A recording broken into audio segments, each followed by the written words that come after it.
Two main reasons why people fail to achieve their goals: a lack of access to capital and interpersonal dynamics. tdjake has just given his daughter the keys to the largest church in the United States. A familiar face, the daughter who had her first child at the tender age of 14. That, however, is not the reason for the discussion. While suing Diddy, a producer brought up Jake's name appears in legal records. Then an individual from the 1980s surfaced with charges. Jake countered with a lawsuit of his own. At the Potter's house, something more substantial is transpiring, what with the billion-dollar negotiations and the near-death experience shown live on television. While the truth is only now beginning to emerge. The 9th of June 1957 was the birth date of Thomas Dexter Jakes in South Charleston, West Virginia.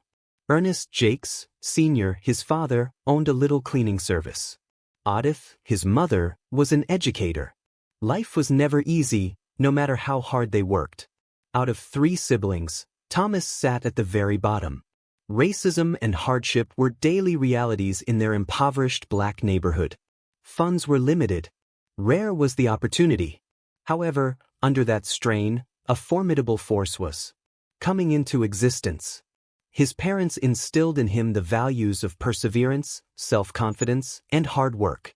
Everything he became later on was shaped by that worldview. Many doubted Thomas's calling to ministry when he was a young man due to his severe lisp. However, he desired precisely that. In his room, he would hold sermons for his stuffed animals, while outside, he would address the trees. The spark was kindled even at such a young age. A few of his peers made fun of him. An adult or two rolled their gaze, still he persisted. He was dubbed Bible Boy by them. He was indifferent. He worked on it daily.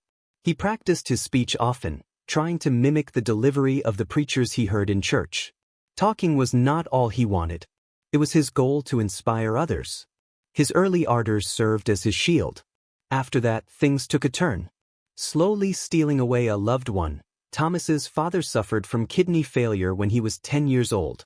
Particularly for black families residing in West Virginia during that time, access to therapy was restricted. His dad's health declined. He was taken care of by Thomas and his mother. It was too much for a kid to manage. Still, he couldn't avoid it. Suddenly, he had to mature. The housework taken care of. He and his siblings skipped class without ever expressing displeasure. The impact of witnessing his father's suffering on him was immeasurable. He learned the value of family and the fragility of life. The agony intensified 3 years later. Thomas was only 16 years old in 1973 when his father passed away. The loss shattered the family. My world came crashing down, both emotionally and monetarily. In order to assist out, Thomas had been working part-time at the Union Carbide plant, but now he was asked to take on extra responsibilities. He and his sibling would take on any task that came their way. They were unsure of what to eat on certain days. Still, Thomas persisted in his sermons even as the light faded. Very few people, very small congregations, very little resources. Just him, his religion, and his passion. Because of his father's death, he became a man before he was ever ready. Even so, it brought him one step closer to his true calling. Thomas gave his first serious sermon in 1976, when he was just 19 years old. He was formally ordained in 1979. After everything this young man had been through, it was a huge stride forward. Even while the lisp remained, it had lost all significance. He seemed to have experienced every word he spoke, which captivated his audience. This was more than just a biblical quotation. He had infected himself. Although he preached nightly, he did regular jobs during the day. At the moment, his life didn't appear to be a success story. However, the groundwork was already in place. A greater thing was on the way. Something began to form around 1981. At a revival meeting in Beckley, West Virginia, Thomas was asked to give a sermon. There he crossed paths with Sarita and Jameson. On August 19, 1955, she entered this world. She was already active in the ministry, highly regarded, and intelligent. However, her history, burdened by agony. In the presence of her brother's children, he had been brutally murdered. Past relationships had been abusive to her. Regardless, she came to hear Thomas speak. Something clicked that night. All eyes were on him. Loved by everybody, they whispered. Their conversation began. 6 months down the road, they tied the knot. Swift, unfiltered, authentic. It wasn't merely pure affection. That was fate. They had a difficult marriage. Not at all. They started off with no money. Thomas spent his days preaching and Sarita his nights working as a Christian radio DJ. They lacked resources but were filled with ambition. After only 6 months, tragedy struck. Sarita lost both of her limbs in a vehicle crash. Her ability to walk was uncertain, according to the doctors. Thomas, though, would not allow her to quit up. Once again, he assisted her in learning to walk. In a slow, agonizing, communal fashion. Their marriage became unbreakable at that time. There came a point when Sarita was no longer just a wife. She joined forces with other ministers, took charge of women's groups, and published her own books. At the tender age of 23, Jakes established Temple of Faith Church in Montgomery, West Virginia, marking his first church planting endeavor. Its membership was 10. It's done. Belief alone, not fame or fortune. They leased a retail space. Winters were chilly and summers were scorching. Summer. Expenses multiplied. In order to pay for food, they would occasionally gather empty bottles. Through South Charleston, Cross Lanes, Smithers, and Montgomery, the word continued to travel until it reached Dallas, Texas. What began with 10? The Potter's House was filled with people. One of the largest churches in the United States, with more than 30,000 members. Everything because he persisted. Thomas was still required to labor while constructing the initial church. There at the Union Carbide chemical plant, he punched in his time. The job is risky. Long hours in the midst of mining fumes and welding chemicals, followed by a trip to the pulpit. Never a respite, always hustling. There was a plant shutdown in 1982. Uncle Jake's employment was cut. It became much worse. He earned $100 per day by digging ditches for his brother. Never have enough money to cover expenses. Depending on water or electricity was a choice they had to make occasionally. He and Sarita alternated in paying bills. During periods of drought, the bottles that were loaned by relatives. They made use of candles in the absence of natural light. However, there was constant preaching. In 1982, tdjakes assumed leadership of a small church in Smithers, West Virginia, when he was only 25 years old. With a mere 10 members, it was known as the Greater Emmanuel Temple of Faith. Individuals, adequate to fill a single vehicle. It would have been considered a dead end by the majority. But Jake noticed something different. Nearly nothing was in his and Sarita's possession.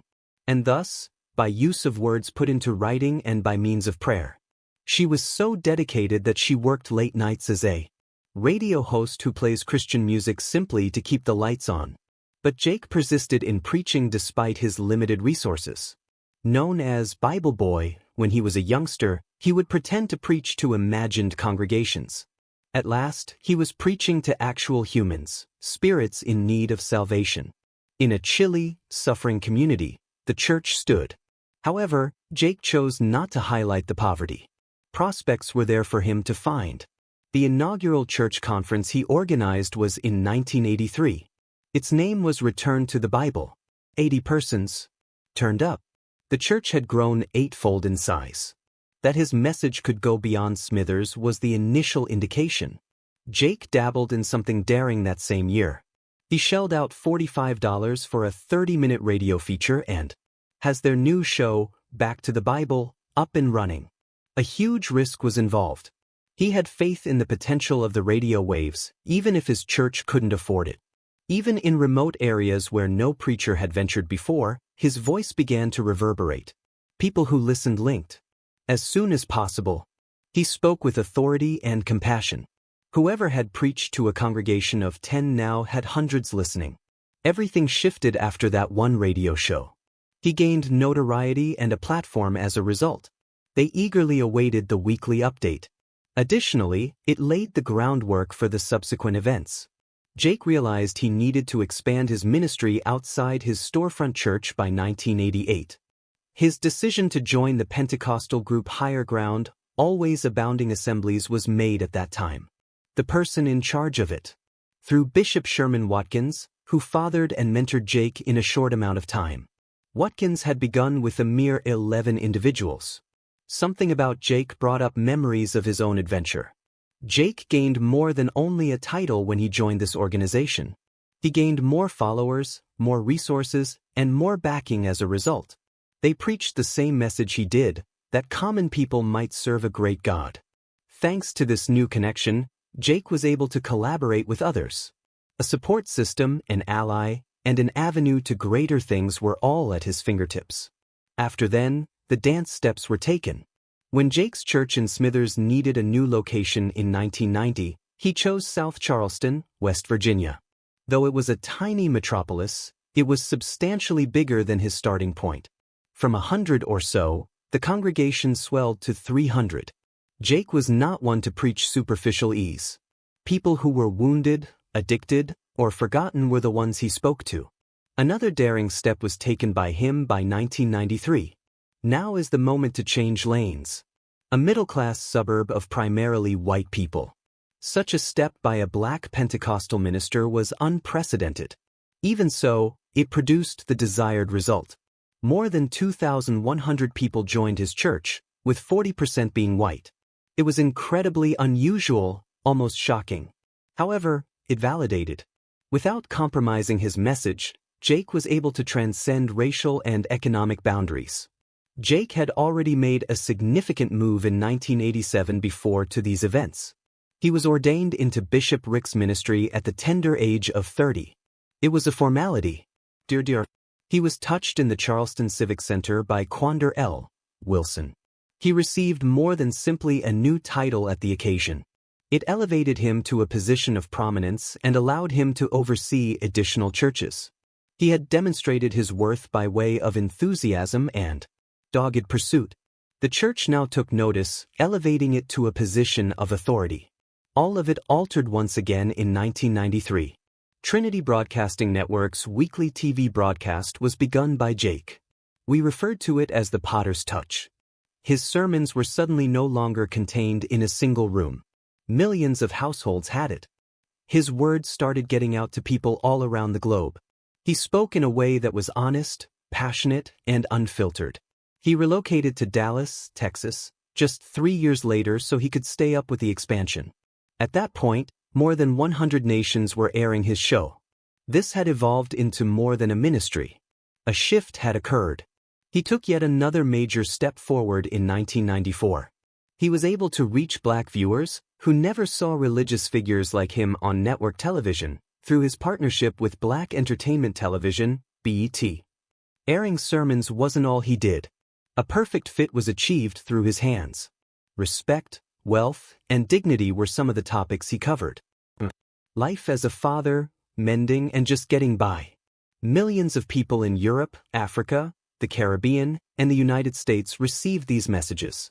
Even those who had never been to a church service before found themselves captivated by his voice.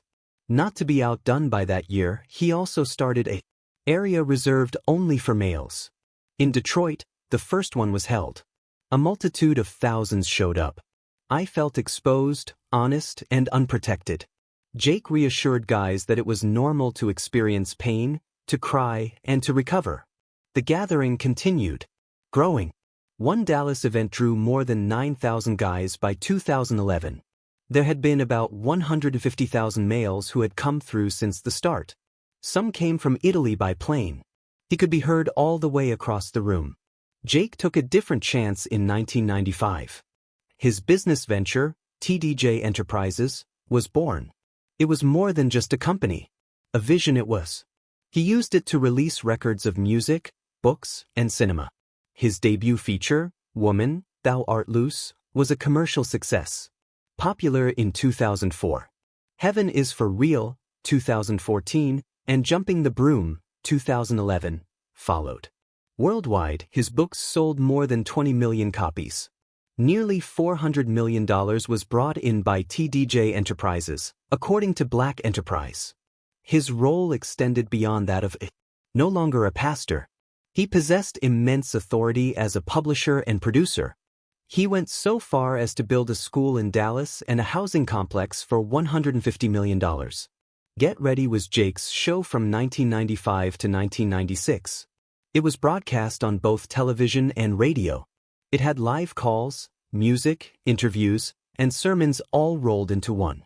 Many syndication platforms carried it, including TBN and BT. Because of it, it became one of the most widely viewed religious television series. There were millions of viewers. Real things were discussed.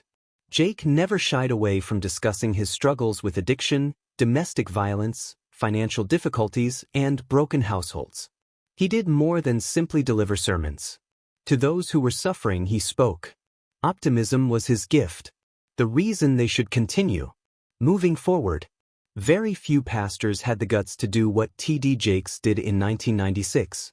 He relocated to Dallas, Texas, leaving behind his flourishing church in a tiny village in West Virginia. He was accompanied by others. He escorted 50 employees and their families.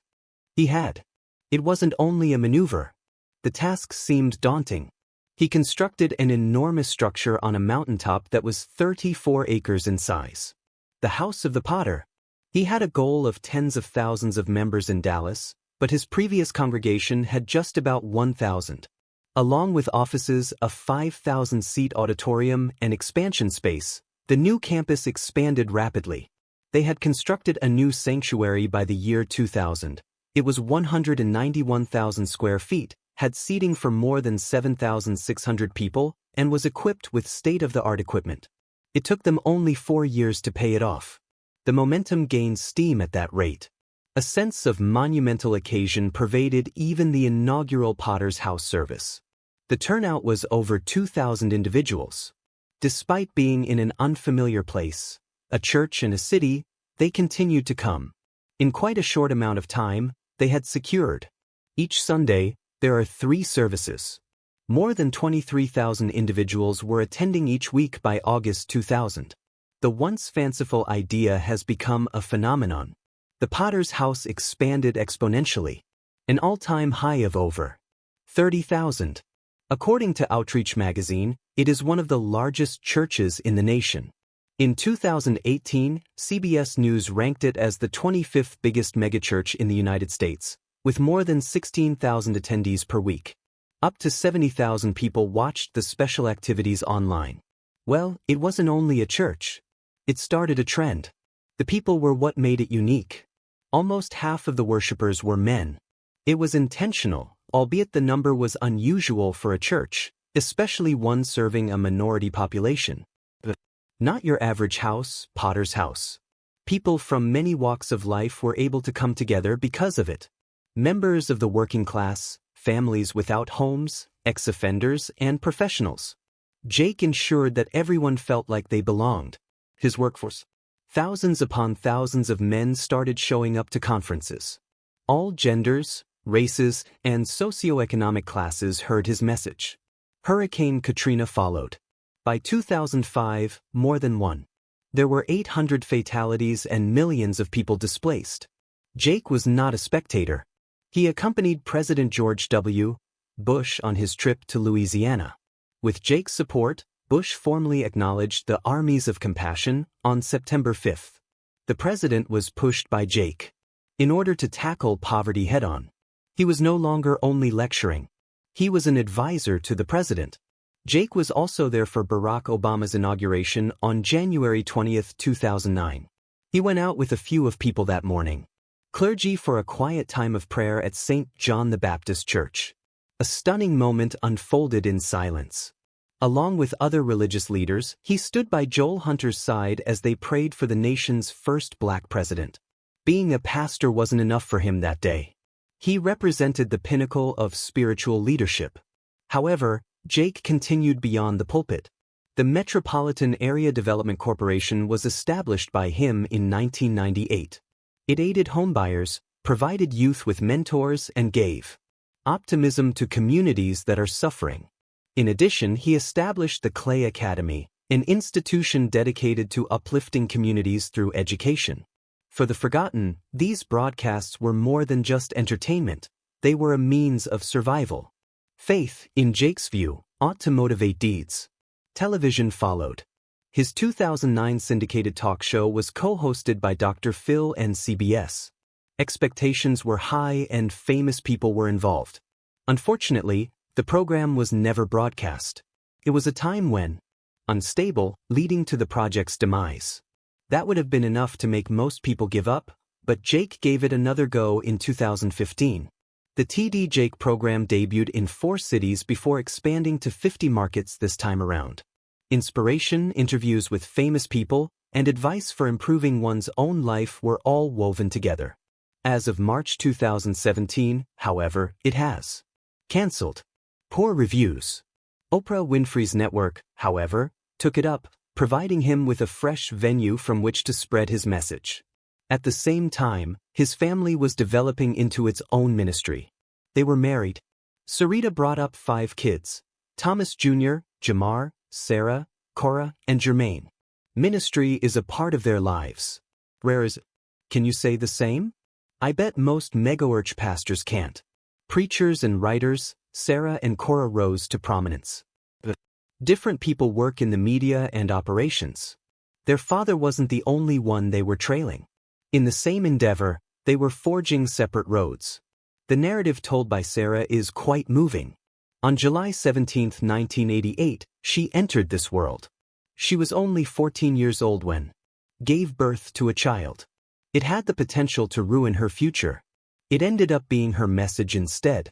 She started writing after a failed marriage and being a single parent to her son. People were drawn to her sincerity. Pastor Tay Roberts was her spouse in 2014. Their roles as co-pastors in Los, Denver and Los Angeles.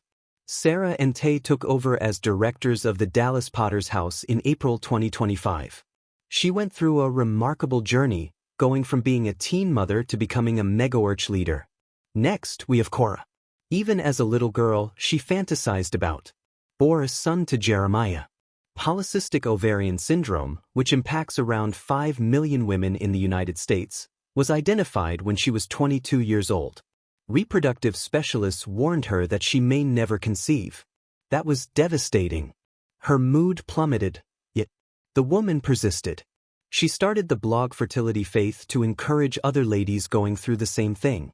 She is currently the head of the children's ministry at Dallas's Potter's House, where she became a minister. Amore, her adopted daughter, is a reminder of her unfulfilled ambition to caring for Nehemiah. She discovered meaning in her suffering. Unexpectedly, the realms of religion and economics clashed on April 27, 2023. A partnership between Wells Fargo and Pastor tdjakes caused quite a stir and set expectations high. They unveiled a huge 10-year alliance that might put up to $1 billion into the most underserved communities in the United States. This wasn't just a temporary donation. The commitment was for the long haul.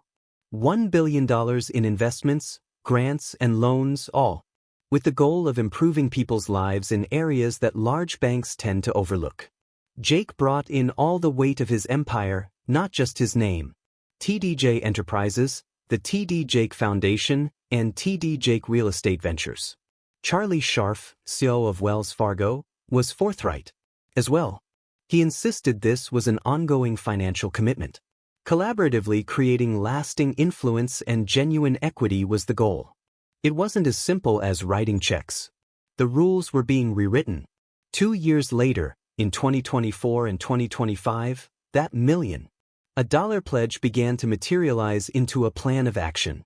A total of 29 organizations around the nation were granted $18 million by the TD Jake Foundation, which was financed by Wells Fargo. 15 groups working on issues like affordable housing, financial education, and professional development received the initial $9 million.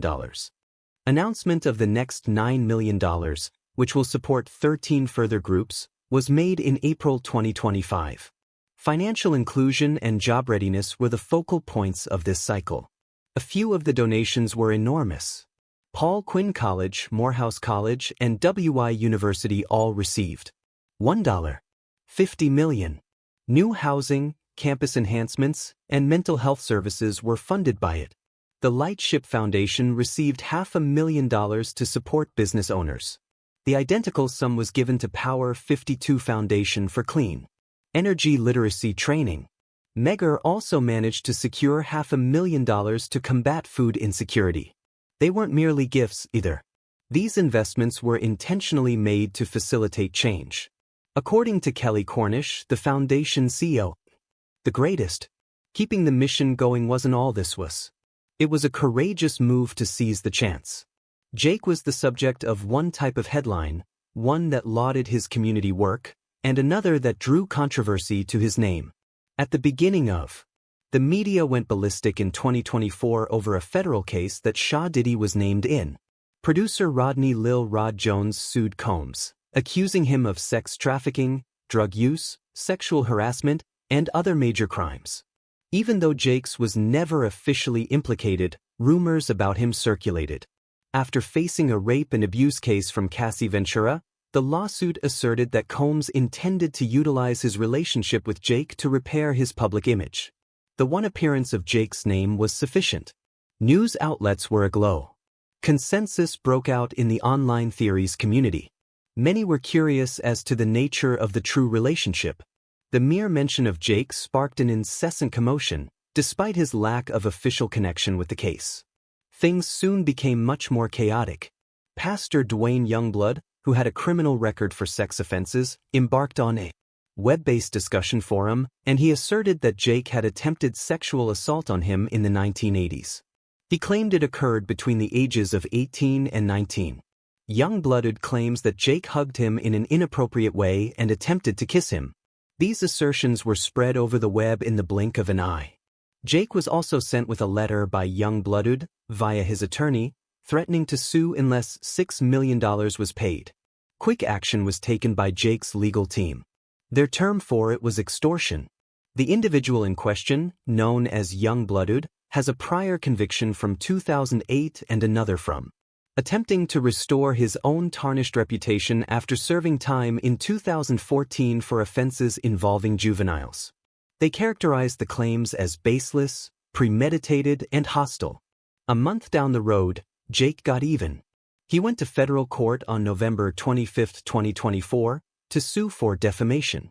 Not only did it target Youngblood, but everybody else who might have been involved in spreading the rumors as well. A systematic smear effort was alleged by Youngblood in the complaint. According to Jake, the assaults had a negative impact on his mental, emotional, and spiritual health. Truthfully, even a single day.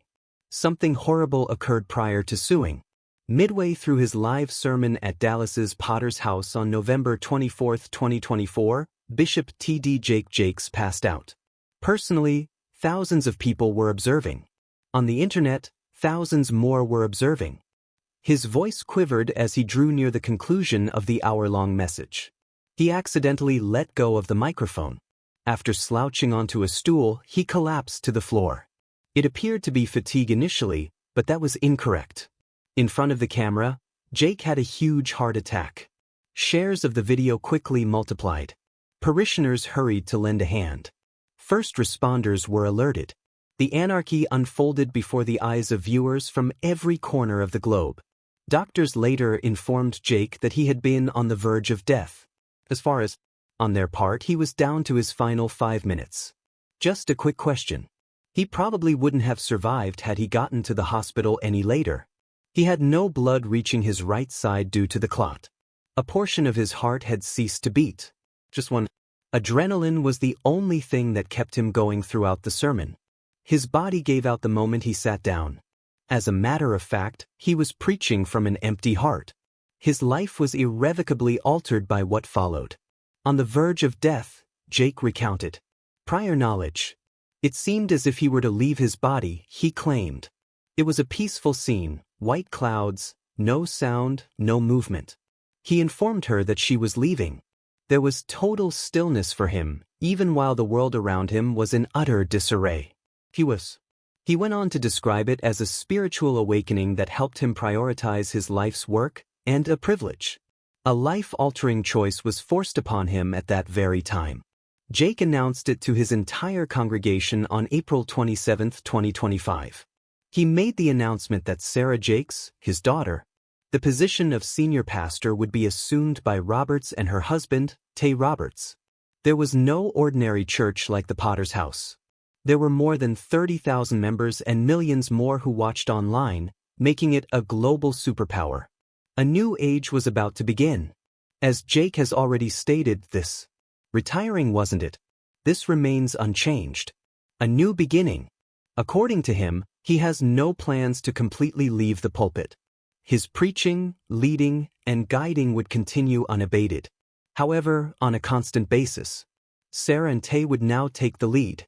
A growth, not a departure, was what he termed it.